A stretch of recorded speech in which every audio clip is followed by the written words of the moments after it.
Figuring out how to grow on YouTube can be overwhelming, to say the least. There's so much information and advice being shared out there, and it's hard to know what's actually worth listening to. So that's why I wanted to make this video. I started this YouTube channel just over 2 years ago, and I had another channel 2 years before that. And in that time, I made a lot of videos, learned a lot of lessons, and eventually ended up here as a full-time YouTuber now making over $20,000 per month. Along the way, my videos have been used as training materials for the teams behind some of the biggest YouTube channels in the world. And my content even somehow became part of PBS's official training for digital creators. So those are my qualifications. Now, the number one question I'm always asked is, how do you grow on YouTube? So I figured I should just sit down and share all of the most important things that I've learned over the last few years and what I would want to know if I had to do it all over again. And because the concept of growing on YouTube is quite broad and the advice changes depending on where you're at in your YouTube journey, I've broken this video into 3 main stages. Getting your first 1,000 subscribers, growing from 1K to 10K subscribers, and climbing from 10K to 100,000 subscribers and beyond. And this video is a little extra special because look what came in the mail.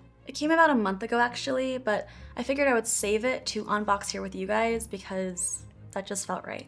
We'll just put this aside for later, but for now, we'll start from the beginning and break down my biggest advice for getting your first 1,000 subscribers. Alright, so this stage is by far the hardest to get through. Not because it takes the most skill, but because it takes the most resilience. Most people won't make it to 1,000 subscribers simply because they don't see the results that they want and they just give up too early. And I don't say that to discourage you. I'm telling you this more so to prepare you so that you know in advance that this is less a game of perfect play and more a game of sticking with it even if you don't see the growth that you want. That being said, there are some things that I've picked up that I think will help you get through this stage just a little bit faster. And it starts with overall strategy. Now, when you're starting a brand new channel, the advice you'll usually hear is just start and keep experimenting until you find something that sticks. And I understand the intention behind the advice. It's meant to take off some pressure and encourage exploration. But I actually disagree with it. A bit of a spicy take, I know, but I think that following this advice sets people up to just post random videos, cross their fingers, and hope that one of them will just magically take off.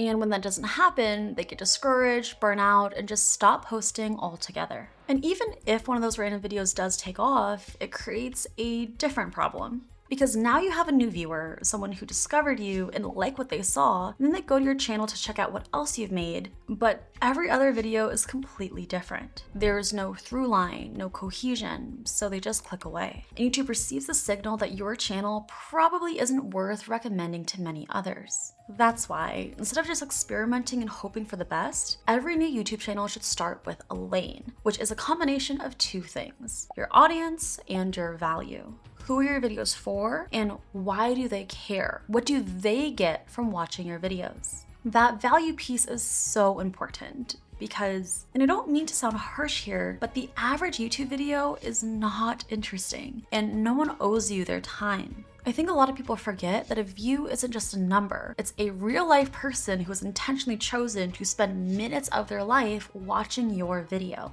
And as much as we want to believe that the simple act of uploading a video guarantees attention, the truth is that attention has to be earned. Let me give you an example. One of the most common beginner YouTube video types that exists out there is a Let's Play video, where someone records themselves playing a game that they love, like Minecraft, and then just uploads it. Now, I totally get the appeal. It's fun, it's easy to make, and it's probably something that they're already doing in their free time. But it's also what I call a selfish video. It may be interesting to the creator, but it's unlikely that anyone else would be interested in watching a random stranger play through hours of Minecraft.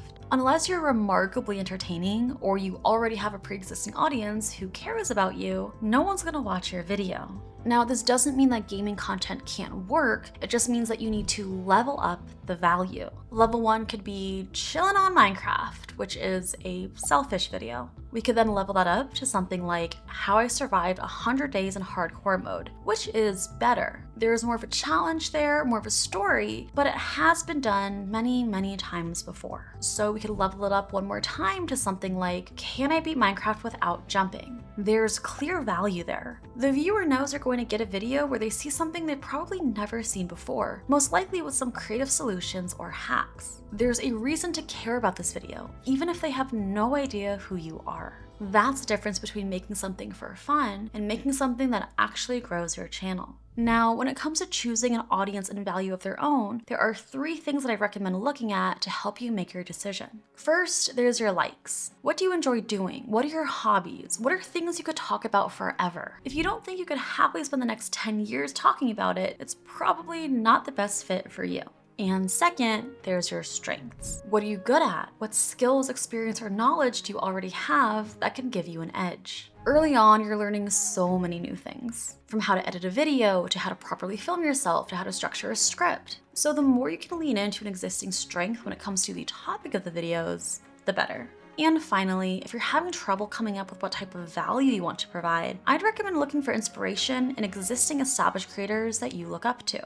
Why do people watch their videos? What was it that drew you to them in the first place? For me, this inspiration channel was Ali Abdal. I really liked how he was able to convey real, useful information in a very down-to-earth, friendly, yet professional way. And it helped me think about how I could provide a similar type of value to my own audience. Now, I know that deciding on and committing to a lane can be very hard. The choice of what do I make a channel about is often paralyzing, and it stops so many would-be creators from ever starting a channel of their own. They'll spend months trying to come up with a perfect lane or a perfect positioning, and they end up never posting anything at all. And I get it, the paralysis is so real, but a reframe that really helped me was viewing your lane not as a forever decision, but as a hypothesis. It's just a guess that's rooted in what you like, what you're good at, and what you admire from other creators. That's it, and that's more than good enough to start. You don't need to get it right on your first try, and in fact, you probably won't. Almost no one does. Take a look at your favorite creators, see what videos they make now, and what videos they started with. Chances are they're probably pretty different. And even if they appear to be the same, keep in mind that many creators will unlist their oldest videos after the fact, or that the channel that you see might not be their first channel. So choose a lane, make a hypothesis, and know that no matter how many lists you make or how intentionally you think, that first hypothesis will probably be wrong. But it's okay. You can only figure out what the right lane for you looks like by just choosing something, sticking with it long enough to get a signal, and then making adjustments from there. You can always change your lane later, but if you never commit to one in the first place, you'll never give yourself a chance to get there. After you've chosen your starting lane, it's time to launch your channel. And while most people will simply make their first video and then post it, I recommend doing something a little different. And this is just about as close to a YouTube cheat code as I have ever seen. Don't launch your channel with 1 video, launch it with 4. And there are 2 main reasons for this. First, it increases your total watch time from the very beginning, which helps you get closer to monetization. As a reminder, in order to start earning AdSense revenue from YouTube, you need to meet the baseline requirements of 1,000 subscribers and 4,000 watch hours. So these watch hours really matter. But more importantly, launching your channel with 4 videos helps YouTube figure out who your videos are for, which means that the algorithm can start showing your videos to the right people faster. Here's how it works. At the end of each of your launch videos, include a clear call to action pointing your viewers to the next video. Even something as simple as, if you like this video, you'll probably like this one about X, Y, and Z, and then link to that in the end screen. This creates a bingeable loop. If someone finds one of your videos and likes it, they're much more likely to watch another video of yours. That chain of watch time sends powerful signals to YouTube. If a viewer watches not just 1, but 2 or 3 or even 4 of your videos back to back, YouTube picks up on that and thinks, okay, this type of person really likes this type of video, so let's show these videos to other people just like them. That's exactly what happened when I launched this channel. I started by releasing 4 videos at once. They're still by far the most watched videos of my first 3 months. And I'm not the only one who has used this strategy. The Theorist team has also said that they always launch new channels with more than 1 video to give the algorithm more data right off the gate. We have to launch with 5 videos, like day 1, 5 videos. It's not launch on an empty channel. It's not here's the only one. It's 5 videos that within those 5 videos give you the thesis of the channel. Whether you're launching with 4 or 5 videos, the way that you approach them should be the same. Think of them as your channel's foundation.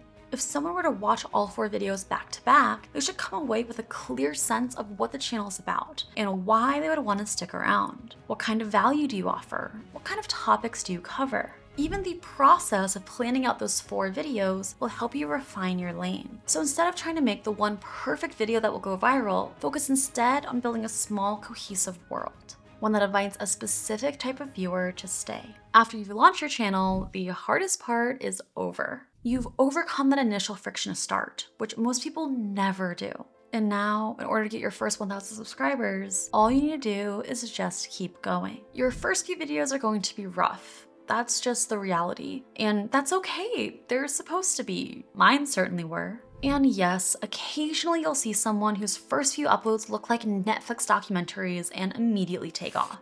But that's not the norm. When it happens, it usually happens because they're already a filmmaker, or they've worked on other people's channels before, or this actually isn't their first time doing it. For most of us though, it's a process of figuring things out in public. That's just the game. And part of what makes this game tough, especially in the beginning, is the gap between your taste and your skills. You probably already have a good sense of what good content looks like. You've watched creators you admire, and you have a vision of what kind of videos you want to make. But your ability to execute on that vision, that takes more time to develop.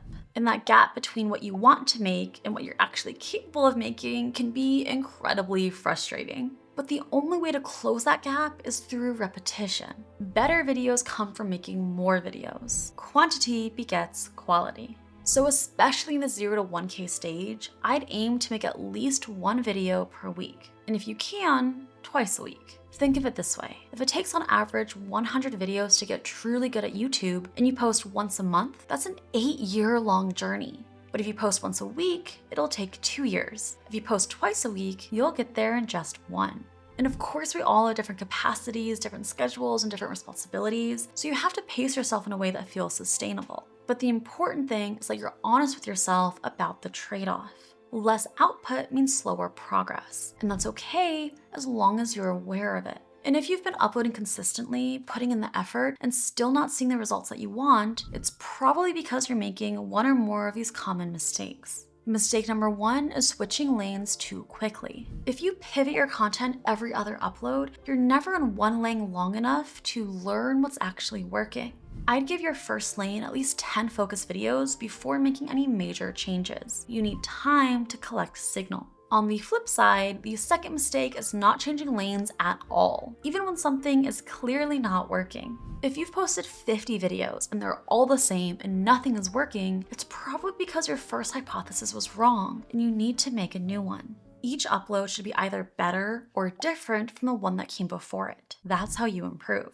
Mistake number 3 is spreading yourself too thin. Don't try to grow on YouTube and TikTok and Instagram and Twitter all at once. Choose one platform to focus on and build momentum there first. If you already have a following somewhere else, that's great, but just don't dilute your energy trying to learn 3 brand new platforms all at the same time. And finally, one of the biggest and most dangerous mistakes is expecting too much from your early uploads. I can't tell you how many times someone has said to me, Aprilynne, I've been making videos consistently for 3 months. I'm still not seeing any results. What am I doing wrong? Most of the time, the honest answer is you just haven't been doing it long enough. YouTube is a long game, so if you can, try to find a couple of creator friends to connect with. People who get what you're trying to do, who can help keep you accountable, who can check your expectations, and who can encourage you when things get slow. I would have definitely given up on this channel and my previous one if not for my YouTube friends. And if you're looking for people to connect with, you're always welcome to post in the community tab on my channel. I keep it open just for things like this. The beginning is the hardest part, but if you can stick through this stage, if you can pick a lane, launch intentionally, and keep uploading consistently, you're in the top 10% of creators already. Once you've crossed the 1,000 subscriber milestone, first of all, congratulations, that's huge. Most people never make it that far. It means that you've built the discipline required to stick with it long enough to see real movement. You've proven that you can show up, but now if you want to get to 10,000 subscribers, it's time to level up. And at this stage, there are 2 very important skills that matter more than anything else. First up, we have packaging, otherwise known as your title and thumbnail. Everyone knows that titles and thumbnails are important, but I wish I was exaggerating when I told you that truly better titles and thumbnails are the #1 thing that can help you get from 1K to 10K. Because ultimately, no matter how good your script is, how strong your editing is, or how much effort you've put into your cinematography, if people don't click on your video, they'll never watch it in the first place. I only started seeing real growth on my channel when I started treating my titles and thumbnails with the same level of intentionality that I did for my videos themselves. The same goes for my friend Dea. These days, she literally won't make a video unless she's confident in the packaging, because she doesn't want to spend weeks working on a video that no one will ever click on. And yes, if you look at our channels over time, you may be able to notice things like more consistent branding, higher quality images, and clearer text. But the real improvement didn't come from the design changes themselves. It came from the psychology behind the design. Because good packaging isn't really about what colors you use or what fonts you choose. It's about how well you understand people. It's about being able to evoke curiosity, desire, or fear within just a couple seconds. It's about the ability to open a loop in someone's brain that makes them need to click because they have to get the information or resolution that closes the loop. So how exactly do you get better at this? Well, it's a big topic, and I've made a couple of dedicated breakdowns on titles and thumbnails that go way deeper than I can here, including useful frameworks, title structures, thumbnail compositions, and tons of real examples and case studies. I've heard from hundreds of creators that those breakdowns have completely changed the way they package their videos. And although I'm definitely more than a little biased here, I genuinely believe that that's one of the best places that you can start. So if you haven't watched those videos yet, I'll link to them in the video description below. That being said, I don't want to leave you with just nothing in this video. So if I had to give you 2 packaging related concepts to internalize, it would be the concepts of volume and leveraging what's already worked for others. Starting with volume, most of us will spend a ton of time building up a single title and thumbnail concept. But at least in my experience, your first idea is rarely your best idea. So one of the best things you can do to level up your packaging is simply come up with more concepts. Personally, I try to come up with at least 30 title ideas for every video I make. And I know that that sounds like a lot, but I can usually knock it out in around 20 minutes of structured brainstorming. I'll use the first 5 minutes to brainstorm title ideas from my head. Then I'll use the next 5 minutes to look at what I like to call my Model 5 channels, or successful channels who target a different audience from me, but who offer a similar type of value as I do. And I'll see if they've used any title structures that I could apply to my own video idea.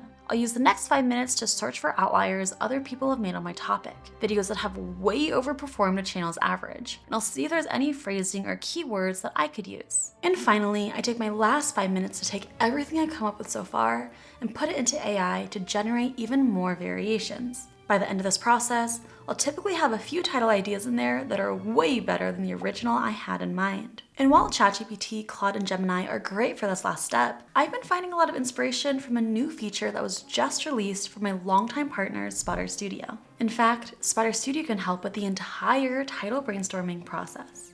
After you identify your Model 5 channels, Spotter Studio makes it very easy to add them all to one list, creating a custom feed of videos that you can look at any time for inspiration, as opposed to having to check each channel one by one. You can even adjust the filters to look only at their outlier videos or videos above a certain view count. When it comes to searching for outlier videos outside of your Model 5 channels, you can use the outlier tab itself, searching for your topic, adjusting the filters, and browsing the outliers surfaced directly to you. But I've recently been enjoying looking for outliers in a different way, using a new feature that I've been looking forward to for a long time. Chat. Within Spotter Studio, I can ask the chat anything I want to help me come up with new video ideas, titles, thumbnails, outlines, and more. For example, when working through round 3 of my title brainstorming process, I can tell it in more detail about the video I'm working on and ask it to show me relevant outlier videos with over 100,000 views. Spotter Studio will search through YouTube and do all the hard work for me, serving me relevant high-performing outlier videos that I can then use to inspire titles of my own. And after brainstorming a list of titles from my head, from my Model 5 channels, and from relevant outlier videos, I can give the full list to Spotter Studio and ask it to give me even more variations. What I love about this new development is that Spotter Studio still leverages all the powerful ultra personalization to your channel as it used to,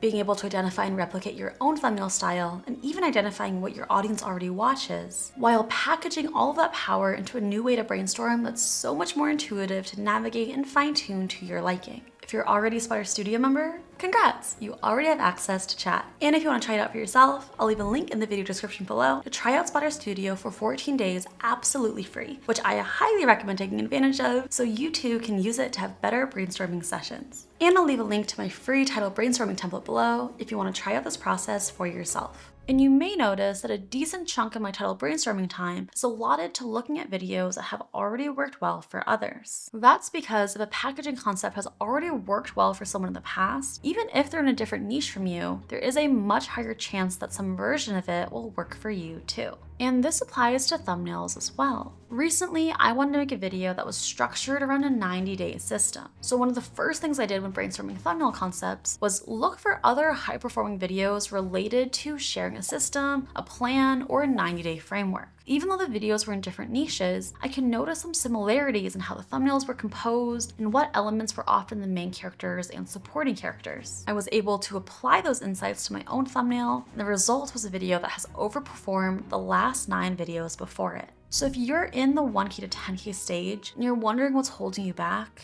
chances are it's this. And if I had to go back and do it all over again, this is the area where I would spend the majority of my time improving. So study what's already working, brainstorm more concepts, and keep iterating until you land on something that earns that much deserved click.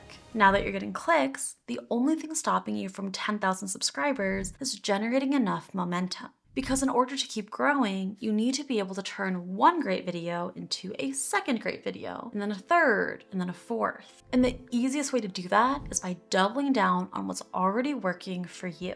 At this stage, you'll probably have a couple of videos that have overperformed.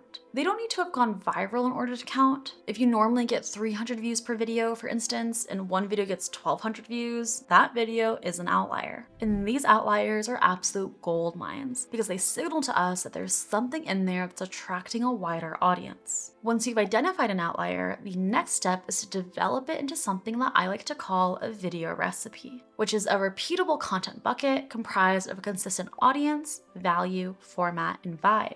We've covered audience and value already. Who are you making your videos for? And what do they get out of watching your videos? Format is the structure through which you impart your value, whether it be through a vlog, a challenge, a breakdown, an interview, or something else. And vibe is the overall feeling your videos give off, which is usually determined by editing style, pacing, word choice, and environment. When those 4 ingredients stay consistent across your videos, your channel starts to feel cohesive.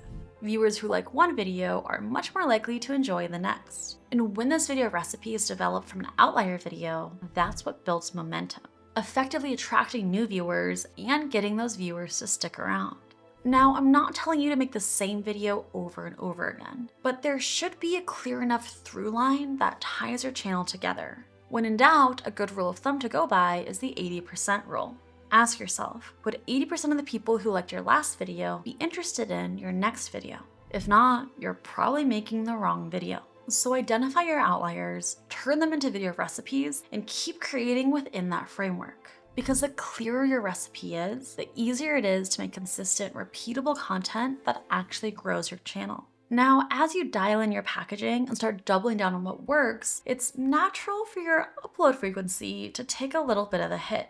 After all, you're spending way more time brainstorming title and thumbnail concepts. You're being much more intentional about the structure of your videos, and you're probably working on improving your production quality or editing quality as well. So yes, it's normal to start posting a little less frequently. If you were posting twice a week, you might drop down to once a week. If you were at once a week, you could stretch to every 10 days or so, but try not to slow down too much. Because here's what tends to happen at this stage. The growth kicks in, the stakes feel higher, and suddenly there's this pressure for every video to be better than the last. And that pressure can cause a kind of creative paralysis. I've been there. Right after my channel started gaining traction, I completely freaked out and went on to make only 3 videos in the following 7 months. I overthought everything. I wanted every video to be a masterpiece. And I've seen the exact same thing happen to so many of my other YouTube friends at this stage. So if that's you, know that it's normal. But if you want to break past 10K, you also need to find a way to push through it,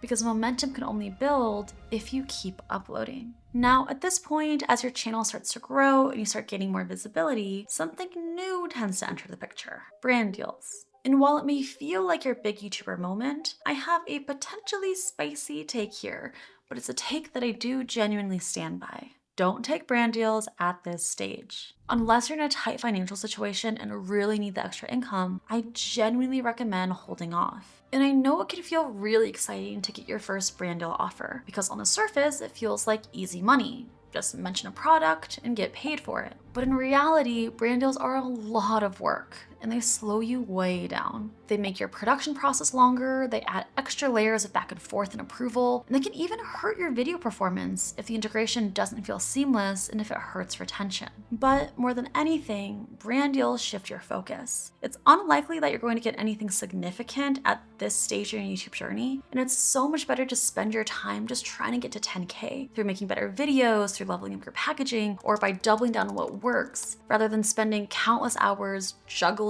brand scripts and deliverables for only a few $100s. Now, on the flip side, there is something that I would highly recommend starting at this stage: an email list. Even if you're not sure how you'll use it yet, start collecting emails. Because owning your audience off platform is one of the best long-term decisions you can make as a creator. Why? Because it gives you direct access to your most invested subscribers. These are the people who want to hear from you. And if you ever want to launch something down the road, whether it's a product, a service, a course, it's so much easier to reach them through email than by hoping that a video hits their homepage. I put this off for way too long because I didn't want to give myself extra work. And yes, an email list is more effective if you're actually sending them emails, but if you're not ready for that, you can still just start collecting email addresses in the background. You can create a freebie, like a checklist or a template or PDF that pairs well with a video, and then offer it as a lead magnet. Or you can just put a link to sign up in your video description, or in your channel bio, or in the occasional community post. Your earliest subscribers are often your most loyal, and setting yourself up with a direct connection to them now can be huge later on. When I launched the beta version of my coaching program this year, it sold out completely, and the majority of those sales came directly through my email list. That one decision to start collecting emails was one of the biggest factors that led to a 6-figure launch on a brand new offer. So yes, first and foremost, focus on growing your channel. But as you do so, don't forget to plant the seeds of what can come next. Your future self will thank you. Once you've crossed that 10,000 subscriber mark, you've officially found something that works. You've proven that you can get attention, deliver value, and keep people coming back. Now it's time to scale. The game from 10K to 100K is all about raising your view floor, which is the lowest number of views you get per day across your channel, regardless of whether you've uploaded that day or not. As your channel grows, that floor should rise. And the higher your view floor, the more discoverability your channel has on autopilot, and the faster you'll grow. So how do you raise your view floor? Well, there are 3 main levers you can work with: producing more bangers, producing fewer flops, and increasing your quality without sacrificing quantity. Let's start with making more bangers. These are your breakout videos, the videos that bring in thousands of new subscribers and that keep performing weeks or even months after you upload them. And at this stage, creating more bangers isn't about working harder, it's about being more intentional in what you decide to make in the first place. Because when it comes to making videos that have true blow-up potential, the idea matters far more than the execution. Just take it from world-renowned YouTube consultant Patty Galloway. I can't say it enough. Like, I'll be blue in the face saying this until I think the day I die. Is like, the idea is more important than everything. So what makes for a banger idea?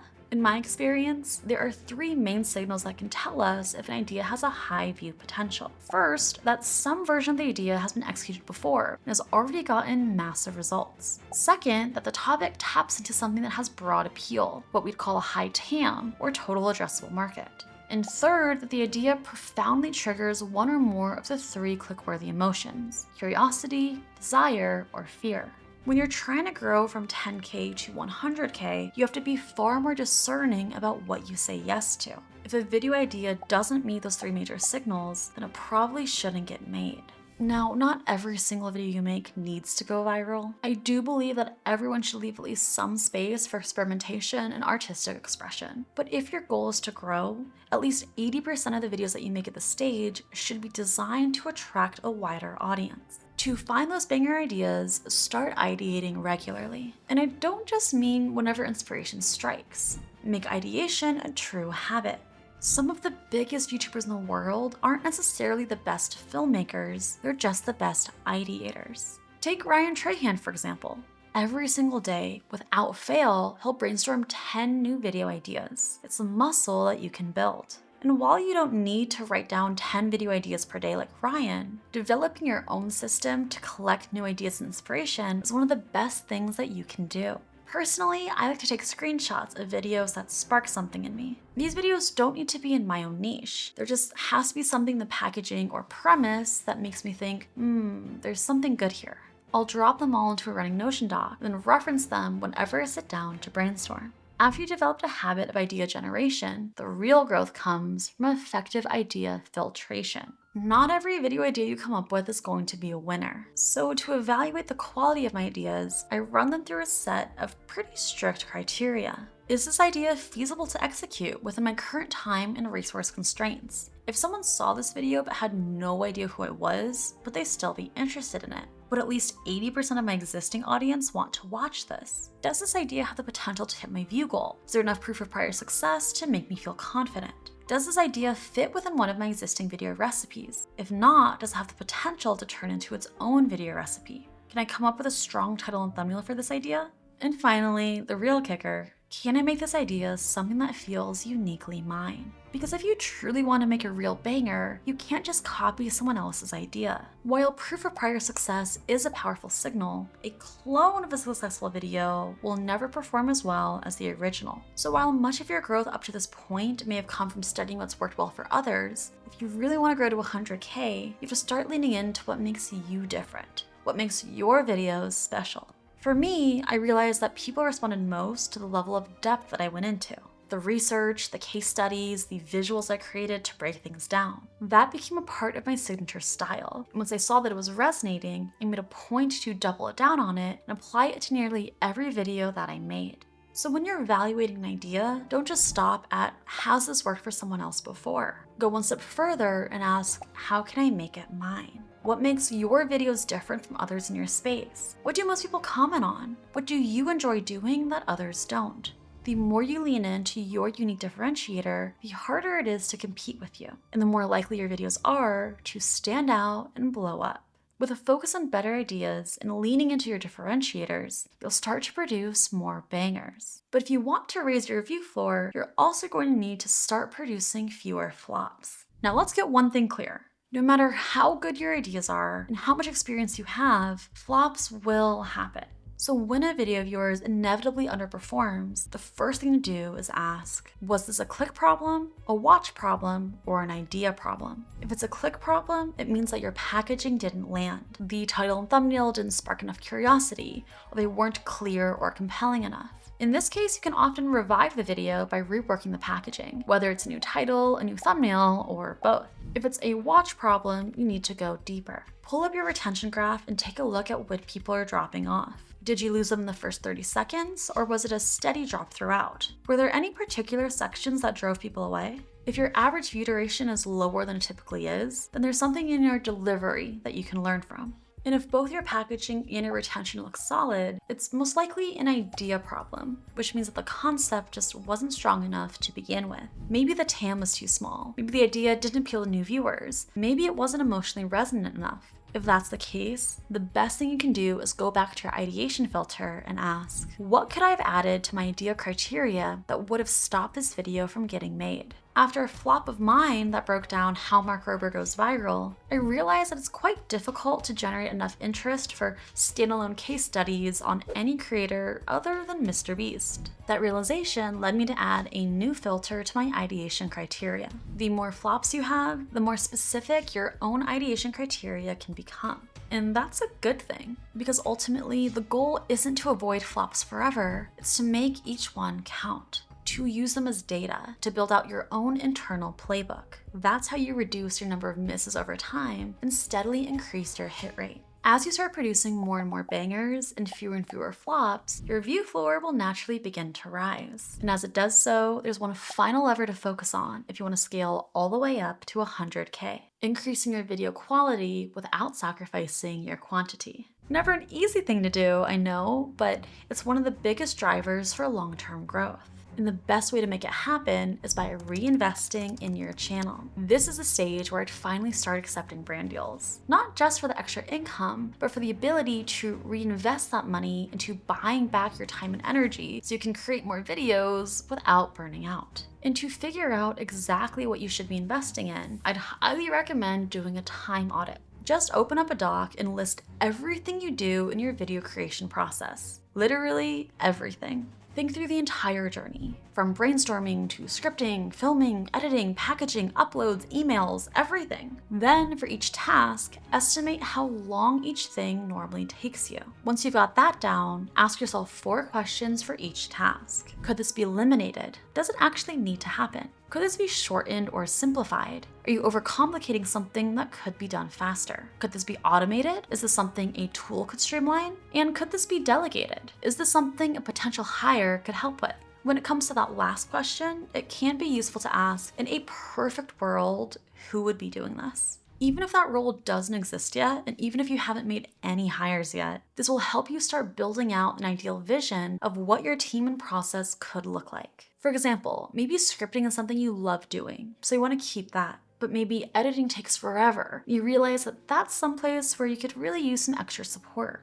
And maybe uploading is tedious and just eats up your time. Great, that's a perfect candidate for delegation. This kind of clarity gives you an exact roadmap of where to invest in your channel first, and how to grow intentionally rather than reactively. I'll put a link to this time audit exercise in the video description below, in case you want to try it out for yourself. So whatever your elimination, simplification, automation, or delegation looks like, the goal should be to reinvest in a way that helps you create more at a higher level and with less stress. Because ultimately, the stage is all about scale. And scale doesn't come from effort alone. It comes from building out the systems to support and compound that effort. So if you can consistently execute on smarter ideas, cut back on your flops, and increase your video quality without sacrificing your quantity, it's only a matter of time before you end up with one of these. You ready? How do I open this? Oh.